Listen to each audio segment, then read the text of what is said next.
Good Andy. Who you talking to? They're here. Who's here? The cable company. I didn't pay the bill. Damn, how am I going to watch Married with Children at 4 a.m.?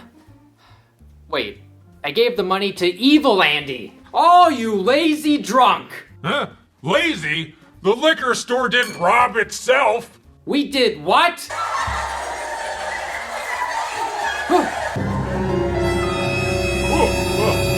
Oh no, Poltergeist, we got it! You messed up the line. Do what? Would you just hold up the movie? Who peed in my pants? All of these shitty remakes, is there a single gem? They did it right already. Kill the candle to them. Which any are we watching? Which personality? One thing's for sure, good people. We got some movies to see. We got boots to replay. Stop ready to stop that shit. We got boots to replay. Stop ready to stop that shit.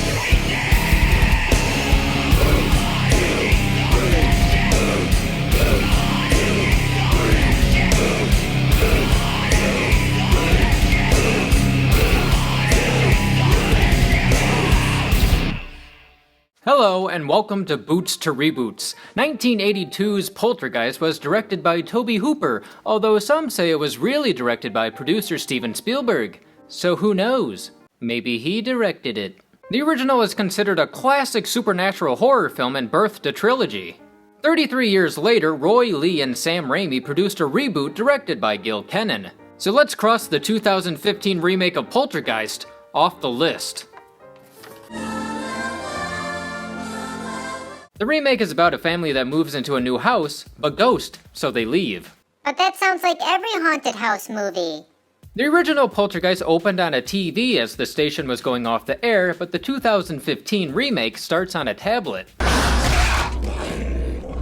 Oh, thank God. I thought those were the CGI effects. We're introduced to Eric, Amy, and the Bowen children. Madison is the cute little poltergeist bait that's well versed in profanities. It's a joke, dumbass! I should play that whenever I tell an offensive joke. Griffin is a traumatized wreck, scared of everything, and like myself, heavily medicated. Yeah, you can't play that in the car unless you take your Dramamine. You want him puking in the car again? It wasn't the Dramamine's fault. He was hungover. Kendra's a teenage girl, so constant cell phone. There's no way we can live here. Come on. You haven't even seen the house yet. There are power lines. Relax. I can feel the tumors forming already. No, those would be breasts. Puberty, you're becoming a woman. And due to constant cell phone use, a woman with tumors in her breasts. It's a joke, dumbass! Well, of course the place is haunted. It's spelled out in the backyard. So the family arrives to view the house. Sorry we're late. We missed that turn on Kitty Hawk. Oh, Kitty Hawk, that's the street after Puppy Eagle. Mom, there's a kitchen! It's already better than our last house! He put speakers in all of the walls so you can hear music in every room, including the John. Due to my constipation, my favorite song to listen to in the John is Patience by Guns N' Roses.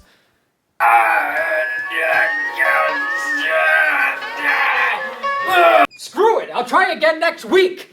The family is moving into a smaller house because Eric lost his job. We love John Deere. Oh, well, I'd be very flattered right now if I hadn't gotten laid off. Quite the contrast from Steve Freeling, who was getting a promotion. I'm sure the realtor and bank love the word unemployed. Well, the wife's an aspiring writer. Right, so neither of them work. There's some wiggle room on the price. How much wig are we talking? You ever put a vibrator in a bowl of Jell-O? Yeah, I did. What? This is already different from the original because the Freelings lived in the house for several years before it suddenly became invaded by Star Wars product placement.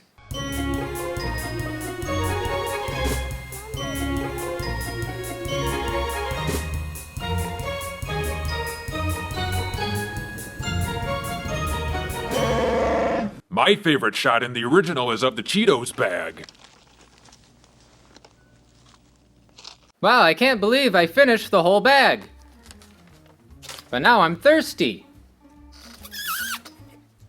What's for dinner? Hello, Pizza Hut? I'd like to place a delivery. I'll be paying with my Capital One credit card. It's in my wallet. I never leave home without it. I never leave home. Pepperoni? Don't laugh, you little bitch! That went in my eye! Smart guy, Ooh, what was that? Same thing happened to me. Isn't that weird? It's not even winter. Damn winter! So why is Griffin such a scaredy cat? The nightlight! Nightlight! Well, where does most psychological trauma come from? Mother. It's not fine. It's because I lost him in that mall. Ugh. And well, lucky for Griffin, the new town doesn't have a mall. This place is like a complete shithole. I mean, there's not even any malls. Like, the malls are boarded up. We also get our first glimpse of the Kerrigan character and his show, Haunted House Cleaners. I'm Carrigan Burke, and I'm here to clean house. Well, haunted houses are pretty old and dusty. Why do you linger here? He's either talking to a ghost or a rancid fart. On the first night, Griffin hears some banging noises. Take your pants off. Yes, ma'am. Ew. What? No, coming from his closet.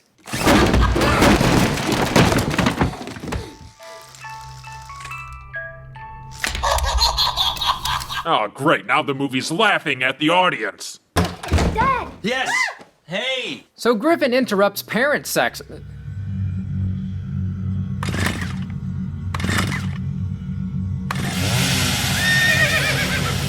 And Eric goes to check it out. Where do all these clowns come from? Kris Kardashian's vagina. Speaking of rodents, You gotta be brave, you know.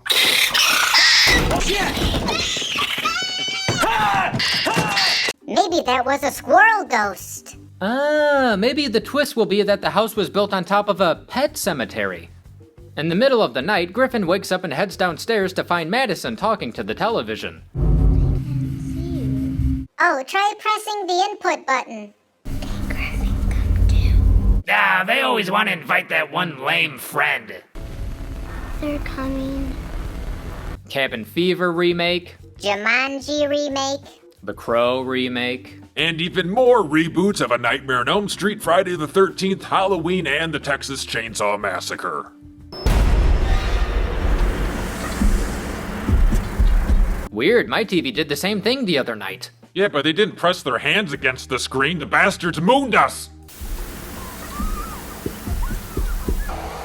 They're here. And this has been an update on the status of they.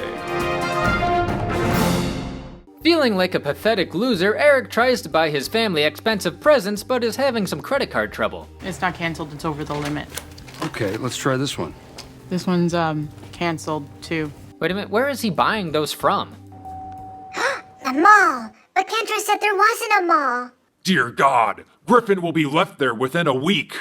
Ah, Oh, no, Jesus get it Christ, away! get those things away, they They're cause power cancer. lines. While putting away some comics, Griffin is given a scare.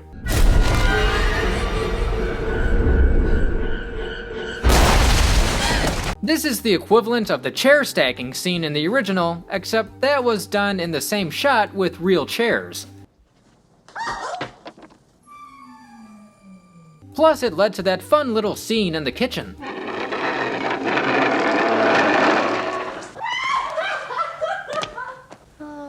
Stuff is always being carried across the floor in our kitchen, but that's because we have ants. Help! They're taking me to their queen! Oh God! In the original, it's an entire scene, but in the remake, it's just a quick CGI jump scare. Griffin tries to tell everyone what happened, but they're distracted by Eric's presence. We gotta bring this stuff back. Why doesn't anyone listen to me? Now quit it! Amy. No, I expect this from Maddie, but I'm starting to think that he's the baby in the family. I like this mom. She scars the boy for life, then calls him a baby. He'll be wearing her skin in no time. Plus, the mom ruined chicken nugget pizza night. How's pizza? Not good. Well, you gotta try with the nuggets. It's a little better. No, not again! No, cancer! Cancer! No, get it away! Cancer! Get him away! The next day, while dining with friends, Eric and Amy learn about the cemetery thing. What cemetery thing? Just that development was built on a former cemetery. The developers relocated the whole thing to Broxton Park. This was years ago. In the original, there was a build-up and reveal to this. In the remake, the filmmakers know this info isn't going to shock anyone, so some characters just say it in a throwaway scene. It's not ancient tribal burial ground. Wow, it's not like it was an ancient tribal burial ground. Yes, we know that the house is built on a cemetery, but the writer could have done something more creative with how the characters find out. You left the bodies and you only moved the headstone! With the parents away, Kendra is left to babysit. Peacorn said she wants more kisses. Jeez, the sexual appetite on that thing. Kendra's cell phone starts acting up and she traces the noise to the garage. I knew the septic tank couldn't handle chicken nugget pizza night. She's then grabbed by the ooze. Help me, Purgatory doesn't have depends!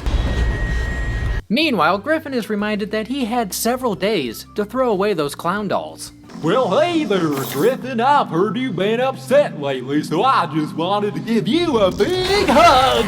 Don't be scared, Griffin. I just want to show you that I love you. What are you doing? Stop!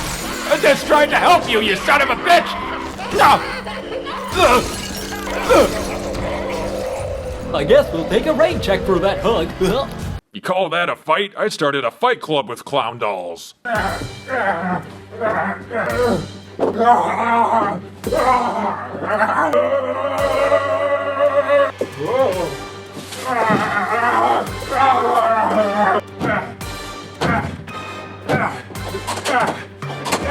Figure four, bitch! Figure four!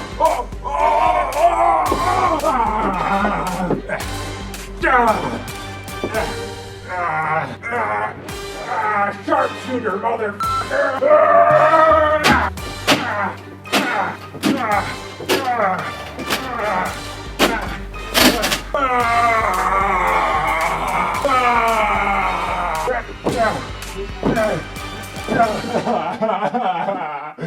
You're not supposed to talk about it. So that's why we're the only members. One issue I have with the original is that when it feels over, it goes on for another 20 minutes, so I'm glad that the clown scene happened sooner. Tinkerbell shows up and Madison follows Piggycorn into the closet. My bacon is rainbow colored! Madison is then carried off into the void, located somewhere in Illinois.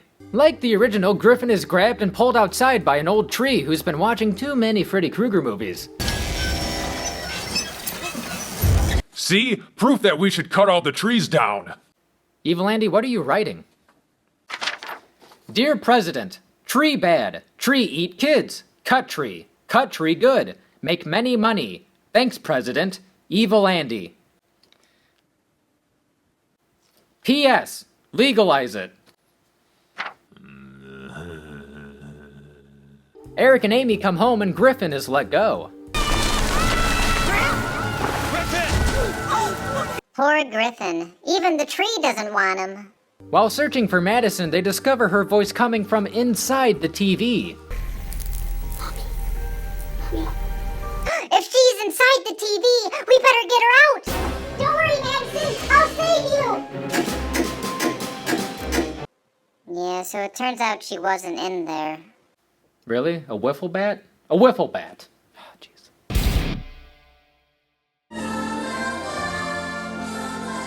Seeking help, Amy and Griffin visit Dr. Powell at the Department for Paranormal Research. When I was a student here, this office had the craziest reputation. The liquor, drugs, and prostitutes, and that was only on Tuesday. You have to get my sister back. You have to. I gave her my copy of RoboDog, and I don't know where it is. Ah, looks like the Predator has upped his game to ghost hunting. The investigators arrive and do a walkthrough of the house. Nice. You can't catch that kind of a thing with the naked eye, so Somebody wasn't invited to afternoon tea. The Bowens then learn that they're not dealing with a classic haunting, more of a remake of a classic haunting. What you have? Here, a poltergeist intrusion. Eric's response is to hit the bottle.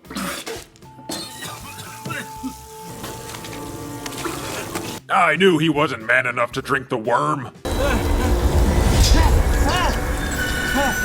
Wow, the Spielberg version makes this look tame. Upstairs, Boyd sets up a camera in Maddie's closet. Notice how the stud finder did not go off in his hand. Black & Decker do make a powerful drill. It can pierce a human skull. I have the same reaction when I see brownies with coconut. Overall, this is probably the only scene with any tension. Next, they try to contact Maddie through the TV. Daddy's here too. We're all waiting for you, honey. Daddy, where are you? At home, because your father doesn't have a job. Eric then chases Madison's shadow up to the closet. Ah, she looks more like her mother every day! Angry, Eric throws a chair at the closet wall and it falls into the living room, revealing a way out. So Dr. Powell decides to call TV personality Kerrigan Burke for help. He definitely has a lot of weird scars. What are you doing? No, we don't need to see that. That's weird. Ew, what happened to you? The Kerrigan character is okay, I guess, but he doesn't have the screen presence of Tangina Barrons. Oh god, what is it? Kerrigan explains that the spirits are angry and plan on using Madison to free themselves from purgatory. We also discovered that Kerrigan and Powell are former lovers. It goes nowhere and you don't give a The investigators then install GPS locators on everyone. If you head towards the light, it tells you to make a U-turn. Kerrigan anchors a rope in Madison's room and tosses the other end into the closet. And just when you thought Eric's spending was under control, here comes another Amazon delivery. Their plan is to fly the drone into purgatory to find Madison, which sounds completely stupid. Better check the product description. Range of 100 yards, works under any conditions. Purgatory too! The drone does find Madison, but is destroyed by the spirits. In the original, it was the mother, but in the remake, it's Griffin who enters the portal. I should have never left her alone! Oh, I got it! Burns! I'm in terrible pain! So Griffin is brave after all. I did not expect this movie to have a character arc. Eventually, Griffin finds Madison, and together, they escape. So I'm kind of conflicted with the Purgatory in the remake. While it doesn't look that bad, it's probably better not to show it and leave it up to the viewer's imagination.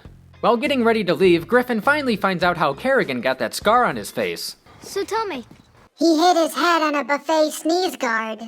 And just when you think it's over, the Poltergeist attacks the family car.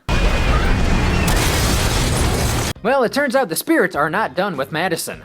Something's wrong, Mom. Before Madison is pulled back into the closet, her family grabs her. Ah, we're in hell! Computer-generated hell! Acting as the hero, Kerrigan decides to enter the void and lead the spirits to the light. I got a job to do! Wait! I never saw your scars! The Bowens flee and the house is torn apart by Lisa. You haven't seen my tombstone around here, have you? It's a well-known fact that the original movie used real corpses. So what? We use them too. Hi, Mom! Ugh, looking kind of ugly. Ugh.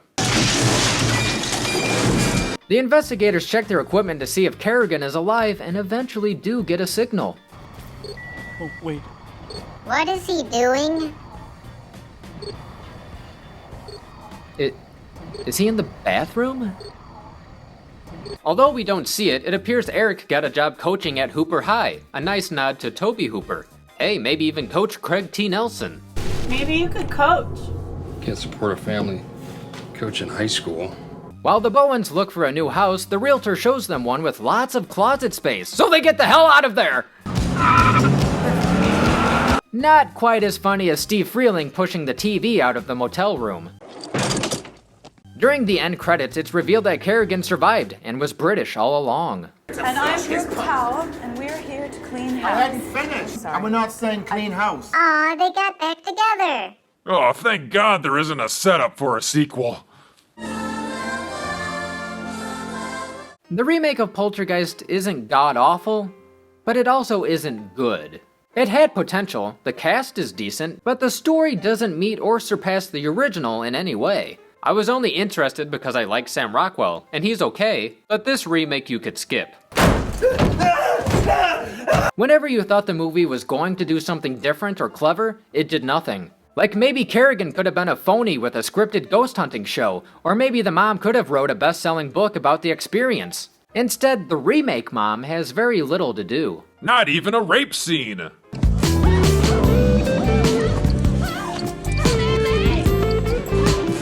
It's a forgettable remake with zero surprises. I would say it's a scene-for-scene remake, but they left a lot out, especially the scenes that gave the original its atmosphere and charm.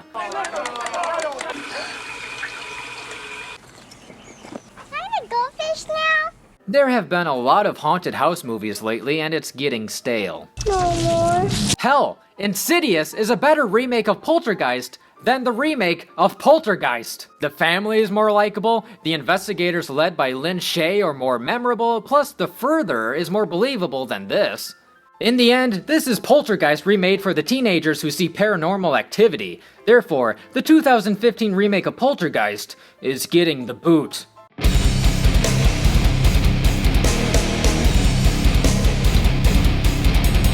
You know, I'm starting to think that the Poltergeist movies really are cursed.